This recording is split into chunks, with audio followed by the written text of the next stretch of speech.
আজ পশ্চিমবঙ্গ বিধানসভায় লজিক্যাল ডিসক্রিপেন্সির নামে যেভাবে নাগরিক হয়রানি হচ্ছে এটাকে নিন্দা জানিয়ে নিন্দা প্রস্তাব লিখিত আকারে জমা করলাম ভাঙড়ের বিধায়ক হিসাবে।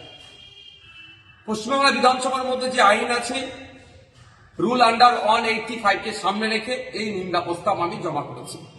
আমরা দেখছি এই লজিক্যাল ডিসক্রিপেন্সির নামে নোবেল জয়ী বিখ্যাত ব্যক্তি বাঙালির গর্ব অমর্ত্য সেন সাহেবকেও নোটিশে ডাকা হচ্ছে।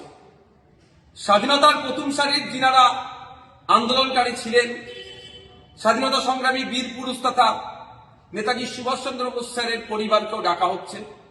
বেলুড় মঠের সন্ন্যাসীরাও এই ডাকের হয়রানির শিকার থেকে বাঁচছে না। ইভেন ফুলপুরা পীর সাহেব বিদ্যাদাদেরকেও এই অহেতুক হয়রানি করা হচ্ছে। সাধারণ মানুষকে অহেতুক পেরেশানি করা হচ্ছে, হয়রানি করা হচ্ছে।